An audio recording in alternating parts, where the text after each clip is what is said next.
Back when I was just a teenager, my family experienced a devastating loss when my dad, who at the time was a successful businessman, started facing enormous financial troubles in his business.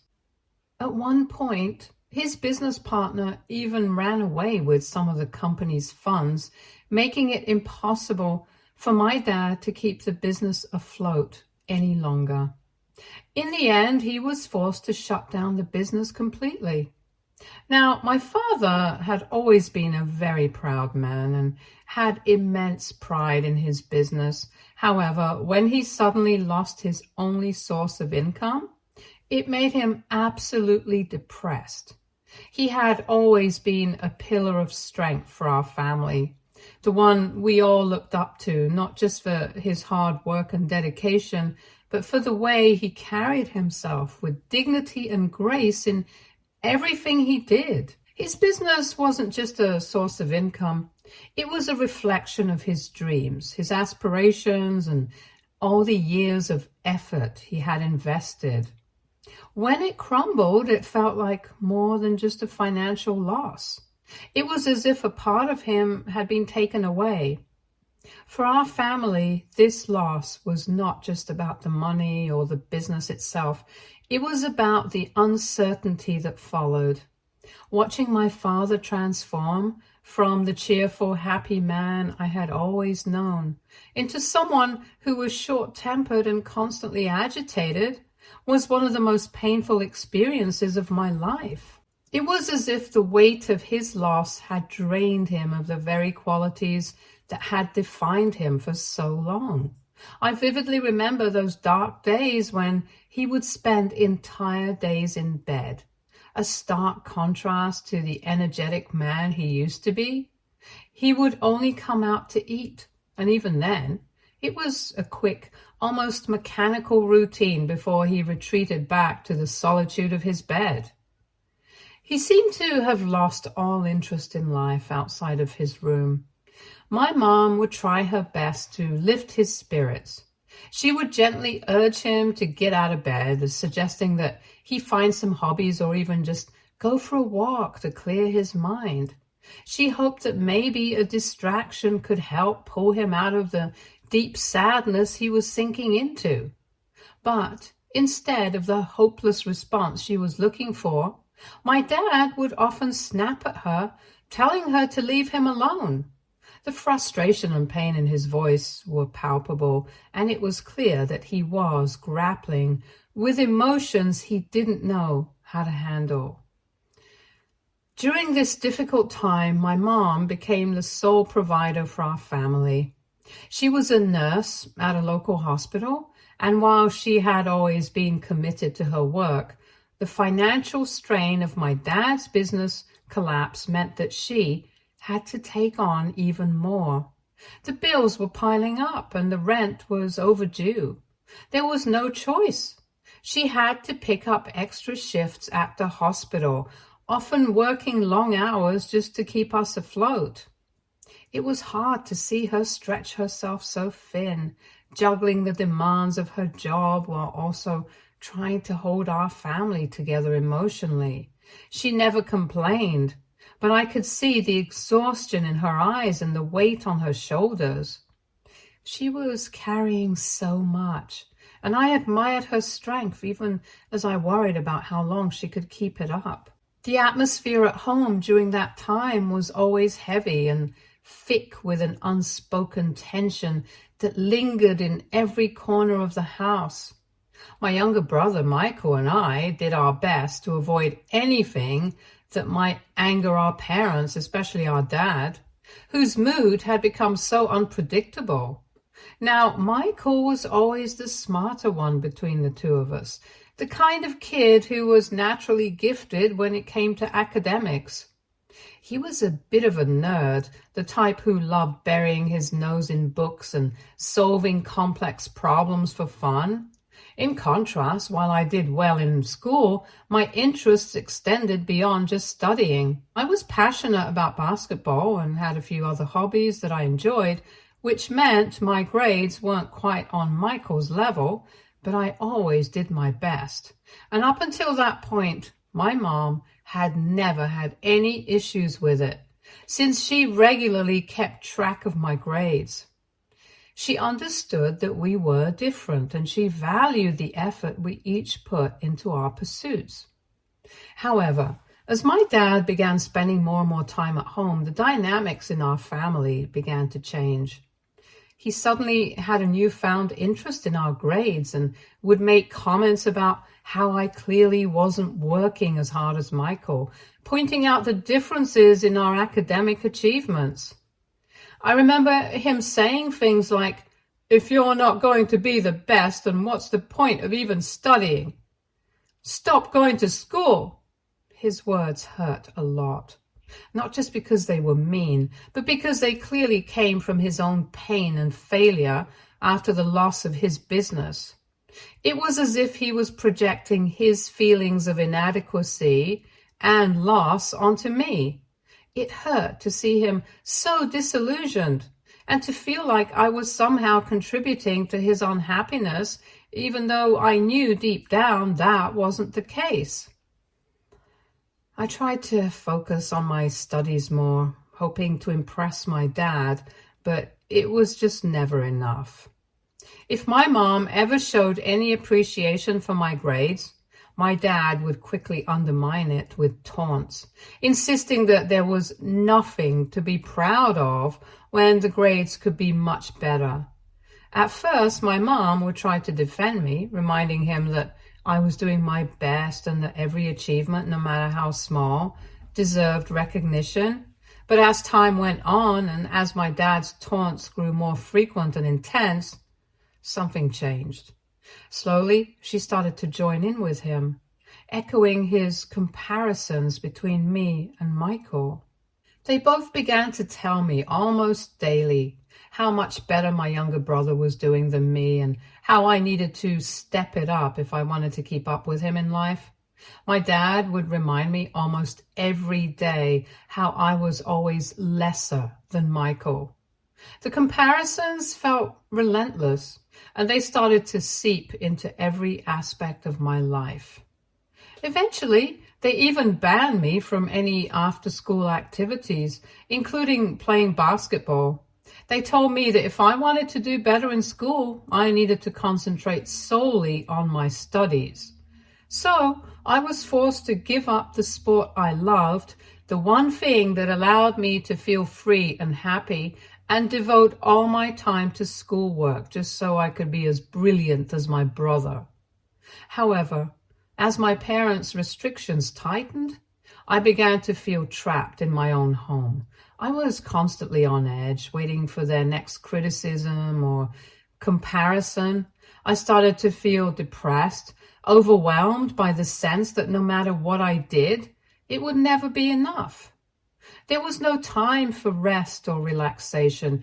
It was just a continuous cycle of studying, worrying, and trying to avoid confrontation. My dad would check up on me constantly, making sure I was studying even if I had already finished all my assignments. He would make me feel guilty if I even took a short break. The pressure was suffocating, and it made it hard to focus on anything, let alone enjoy the things I used to love. I became so jittery around my parents that I started recognizing them by the sound of their footsteps. If I heard my dad coming up to my room, I would immediately scramble to cover my comic book with a textbook, pretending to be studying even when I had nothing left to study. I was terrified of being caught wasting time and afraid that he would accuse me of being lazy or not taking my studies seriously. The constant fear of disappointing them, of being compared unfavorably to Michael, consumed me.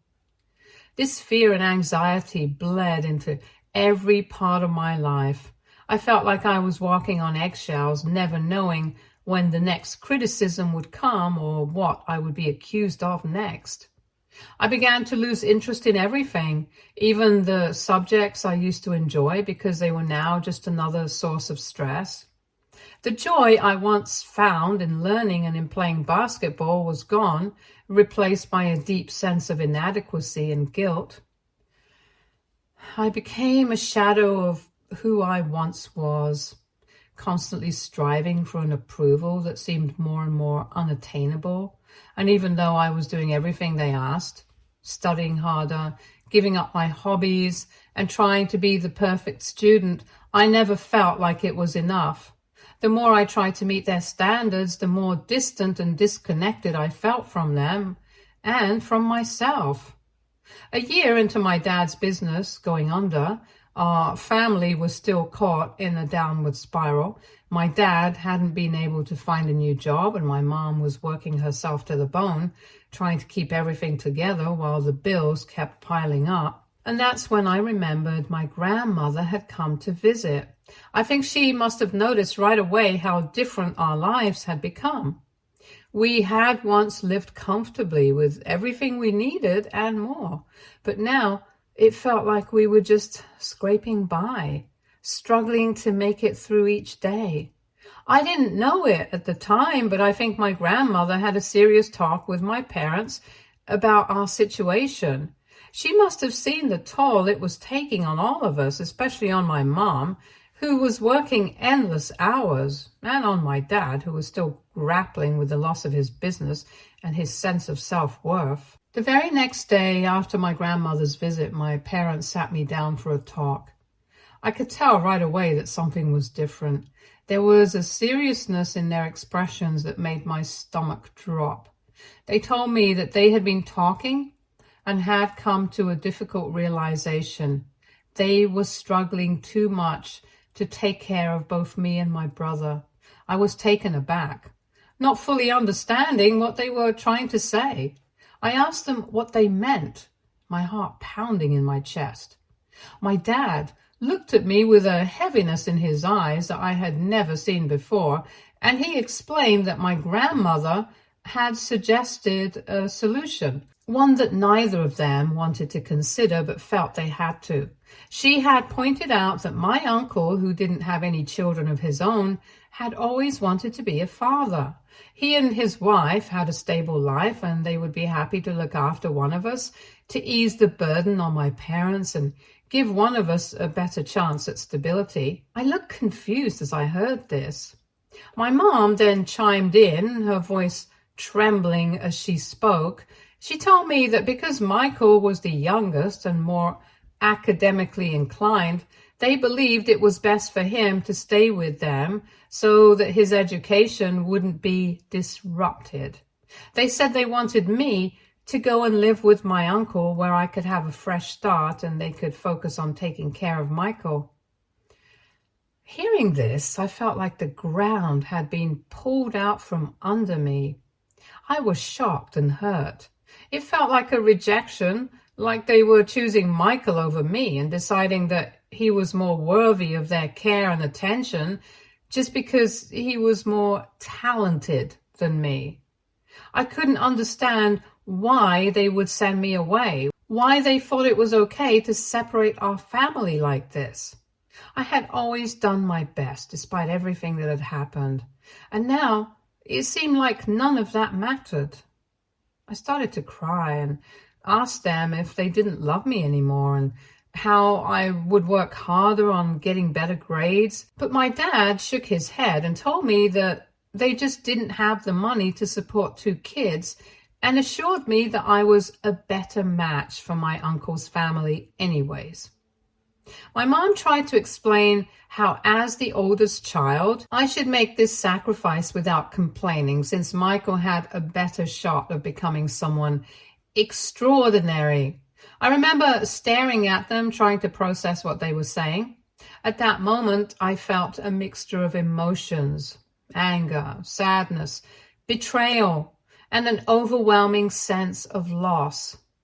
I knew things had been hard, but I never imagined it would come to this, that my parents would decide to send me away.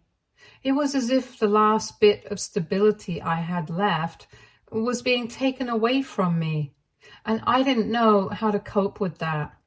My parents were clearly torn also, and I could see that this decision wasn't easy for them, but it didn't make it hurt any less. In the end, I had no choice but to pack my bags and move to my uncle's place when he came to pick me up. The day he arrived, the reality of the situation finally sank in, and the weight of what was happening became almost unbearable.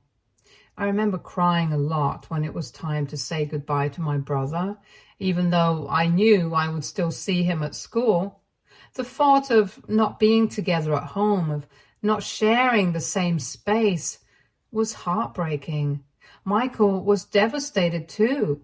He couldn't understand why our parents were doing this, why they were separating us when we had already been through so much together. I kept hoping that this was all just a bad dream, that I would wake up and things would go back to the way they were. But unfortunately, there was no waking up from it. My parents did hug me before sending me off, and while I could feel the sadness and regret in their embrace, it didn't ease the hurt. I knew they were struggling and that they thought they were making the best decision for everyone, but that knowledge didn't make the goodbye any easier. When I arrived at my uncle's place, it felt both familiar and strangely foreign at the same time. I was comfortable around my uncle and his wife. They had always been kind and welcoming, and I had spent considerable time with them over the years. But this time, things were different. This wasn't just a visit. This was supposed to be my new home. I couldn't help but wonder how many years I would be living here, away from my parents and brother, away from the life I had known.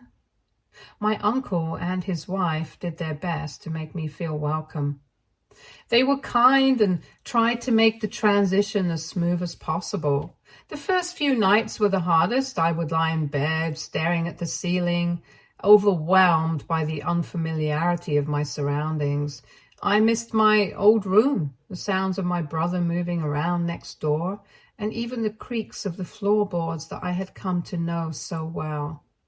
I missed my parents, despite everything that had happened. The hurt was still fresh, but there was a deep part of me that longed for the comfort and familiarity of my family. As the months went by, I made an effort to adjust and make the best of the situation.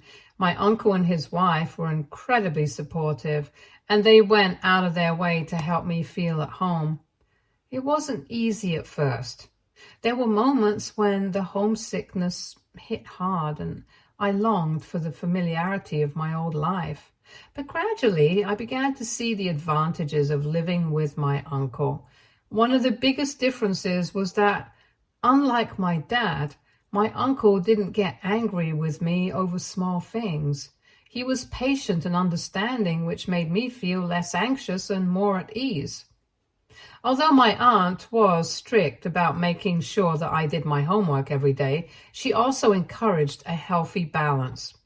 She would let me hang out with my friends after school or play basketball just like I used to before everything changed. It felt liberating to have that freedom again, to be able to enjoy the things I loved without feeling guilty or pressured. My uncle and aunt also encouraged me to join various clubs at school and explore new hobbies. They saw potential in me, not just as a student, but as a person with interests and passions that went beyond academics. Their encouragement made a huge difference. I started to feel more confident and motivated, and with time, my grades improved considerably. School no longer felt like a burden. It became something I genuinely enjoyed.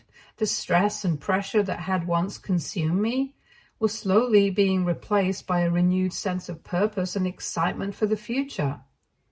I would see my brother, Michael, every day at school, and we would hang out together like we always had. He would tell me about our parents, how they were doing, what life was like at home. Sometimes I felt a pang of jealousy, especially when he talked about the little things they did together. But at the same time, I started to realize that I fit in more with my uncle and aunt. Their home was becoming my home, and the life I was building there felt right for me. Looking back, I realized that moving in with my uncle was one of the best things that could have happened to me. It was a turning point that helped me rediscover my passion for life and learning, and it gave me the chance to become the person I wanted to be, not just the person I was expected to be. When I graduated high school, it felt like a significant milestone, not just because I was closing a chapter in my life, but because I had worked hard and the effort paid off. I got accepted into my dream university with a partial scholarship. My uncle was particularly proud of me and generously offered to fund the remainder of my college fees, which was a huge relief. My aunt, always thoughtful and caring, even organized a small get-together to celebrate my achievements. It was a warm and intimate gathering with close family and friends. My parents attended the party, however, and they did not seem particularly thrilled with my success. They didn't seem overly excited about my acceptance into college, and instead pointed out almost casually how in a few years Michael might get into an even better university than I had. Hearing them say that was strange and unsettling. This was supposed to be a day to celebrate my achievements, a day where I could finally feel like I had made them proud. Yet instead of simply complimenting me and letting me enjoy the spotlight for one day, they seemed more focused on Michael's future potential than on my present success. What made it even more confusing was that I didn't see this as a competition. I would genuinely be happy if Michael got into a great university and achieved his own dreams. I loved him and wanted the best for him, but it was disheartening that my parents couldn't set aside their comparisons even for this one day to acknowledge my hard work and success without reminding me that they loved my younger brother more. Throughout my time at university, my parents came to visit me only a handful of times. Each visit, they visited their conversation. With each visit, their conversation would inevitably shift to Michael. They talk about his accomplishments, his potential, how proud they were of him. However, the situation took an unexpected turn when it came time for Michael to go to college. The reality of the situation was that he wasn't accepted into his first choice university and had to settle for his second choice. While his second choice was still a good university, it wasn't the prestigious institution my parents had been hoping for. They had been banking on his acceptance into the top university as a way to boast about their youngest son being superior to the older one, me. With Michael's college placement not living up to their expectations, my parents found themselves in a difficult position. They could no longer use his achievements to compare or outshine mine, which seemed to leave them frustrated. The narrative they had carefully crafted of Michael being the academic star was disrupted. Now they couldn't brag about him any longer. Although I felt a sense of vindication, I also felt a pang of sympathy for Michael. Despite the way he was used as a benchmark in my parents' eyes, he was still my brother, and I knew that he must have tried his best to get accepted into the best. Over the years, my relationship with my parents remained strained and eventually became almost non-existent. They rarely ever called me, and I stopped reaching out to them as well. After graduating from university, I landed a high-paying job across the country. I was a bit nervous about accepting that, but my uncle and aunt encouraged me to give it a try. I'm glad I took a chance and moved, as the opportunity allowed me to save a significant amount of money and make smart investments. 4 years ago, I was offered a senior managerial role at a major corporation thanks to my extensive experience. The salary boost has been more than sufficient for a luxurious lifestyle, and 2 years ago, I achieved one of my biggest dreams by purchasing my own home. While I haven't gotten married or had children yet, I've chosen to spend my money on myself and the things that make me happy. Meanwhile, I haven't forgotten about my uncle and aunt. I regularly keep in touch with them and make sure to send them birthday gifts and Christmas gifts each year as a token of my appreciation for everything they've done for me. I've also stayed connected with Michael, my younger brother, and continue to support him. Last year, Michael shared some troubling news with me. He had been laid off from his job at a tech company due to the economic downturn and the ongoing job crisis. Since then, he had been working on starting a business with a friend, but the venture wasn't progressing as smoothly as they had hoped. Given the challenges he was facing, he reached out to me for financial support, asking if I could invest in his business. Even though I didn't have detailed information about his business plan, I decided to invest in it blindly. My primary motivation was to show my support for Michael. I understood how tough the situation was for him and wanted to help him get back on his feet. I didn't even care if the business was going to fail because all I wanted was to have my brother's back. Fortunately, his business has started performing well, and although it hasn't taken off yet, my brother is really grateful that I believe in him when no one else did. This year, my family decided to host a grand birthday party for my grandma's 75th birthday. I was really looking forward to it, eager to reconnect with everyone after so many years. I flew down excitedly, ready to catch up with my family and celebrate the milestone. Over the years, I have changed a lot. My style, my appearance, and the way I spoke have all evolved, reflecting the comfortable and successful life I have built for myself. My parents, who hadn't seen me in 10 years and hadn't even made any effort to stay in touch, were visibly shocked by the changes. My mom awkwardly greeted me with a warm hug, which was nice. My dad, on the other hand, seemed more reserved. He nonchalantly started asking questions about my job and position, and I could see the surprise in their eyes as I shared the details with him. I mentioned that I had even bought a house for myself, which took my dad by surprise. He immediately scoffed and expressed disbelief, implying that it wasn't possible for me to achieve such a huge thing. This pissed me off, so I told him that I would never lie about owning a house and that not everyone is a loser who depended on his wife for financial support like he had for all these years. This comment took my dad by surprise. However, before he could argue, I went on to add, "Growing up, your lack of faith in me was incredibly painful. It felt like no matter what I did, it was never good enough. I faced constant criticism and was always compared to Michael. However, I am not that little boy anymore. I am doing quite well for myself. Not that I have to prove it to you, but the fact that you can't recognize my achievements, even after all the things I've done, speaks more about your inability to see beyond your own insecurities than about me. It's clear that you still struggle with accepting my success, and frankly, that's your problem, not mine." My dad looked taken aback, since he clearly didn't expect me to push back.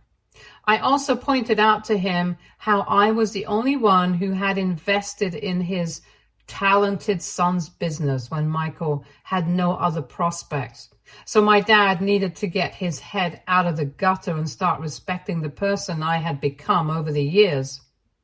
I knew my words were sharp and that they were likely to hurt. I saw the hurt in his face. However, part of me felt justified in standing up for myself since he had always just dismissed me. Ever since the party, my mom has been calling me, expressing how deeply I hurt my dad with my comments. She has asked me to apologize to him for disrespecting him, since my words left him feeling embarrassed. She says I had no right to point out that he still depended on Mom for money. In turn, I have refused to back down and apologize to him. AITA for speaking the truth to my dad. Update 1. Just to clarify a few things, my dad never returned to work after his business failed. He attempted a few different things, but he didn't like working a regular 9-to-5 job. As a result, my mom has continued to support him financially while he takes on the role of a house husband and does occasional freelance consulting work. Michael is aware of the strained relationship I have with our parents. He has never supported or participated in their favoritism. My brother genuinely loves me and has always tried to support me whenever he can. Back when our parents sent me to live with my uncle, Michael was still young and couldn't do much to help at the time.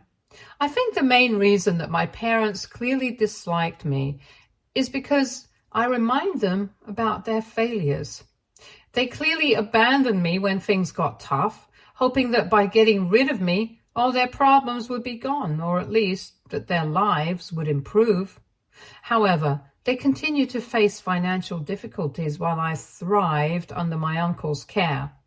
It must have felt like a slap in the face for them. Also, they never expected me to become successful in my life, so they just can't wrap their heads around it. My uncle and aunt never pressured my parents to take me back, as they were genuinely happy to have me with them. They consider me their son, though they never imposed themselves on me and allowed me to shape our relationship on my own. Over the years, they've observed my parents' favoritism towards Michael, and I think that's why my aunt and uncle have been so fiercely protective and loving towards me. They provided me with everything that my parents could never give me. Update 2. I agree with a lot of you all that I should not have to apologize to my dad when he was the one who had been rude to me. Hence, I decided to write an email to my parents detailing how I felt about them all these years and how disappointed I am that they never apologized. I wrote this email from the bottom of my heart and recounted each and every incident that I remembered where they had failed me as parents. I told them how desperately I needed them as a child, yet now I couldn't care less about their existence since they had always abandoned me. After reading my email, I guess it must have opened their eyes to how deeply they had hurt me, because my mother called me, crying and apologizing for ever agreeing with my dad and sending me to stay with my uncle. She explained that they had no other choice at the time and confessed that seeing the pain in my eyes whenever we met afterward made her hate herself. She admitted that this guilt was one of the main reasons she had distanced herself over the years. I told her that her reasons no longer mattered to me because our relationship was beyond repair.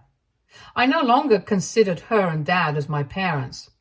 This deeply upset my mother, and she repeatedly asked me to let things go so we could start afresh. In the meantime, my dad hasn't made any effort to contact me, though my mom did mention that he was emotional after reading my email. I can only hope he feels at least some remorse for what he did to me years ago. For now, I have chosen to maintain a distance from my parents, as I have always done in the past. Update 3. It's been a while since I updated here. Since sending that email to my parents, I felt a sense of relief and emotional release. It has been a cathartic experience, and I feel much lighter now, knowing that I finally spoke my mind to them. I've continued to maintain a relationship with my brother regardless of my parents, and I will always support him as usual. Next month, I plan to take my uncle and aunt on a much-needed vacation to one of their dream destinations. My aunt has talked about this place for years, and I'm excited to surprise them with it. Stay tuned for more stories from Argo Relationships.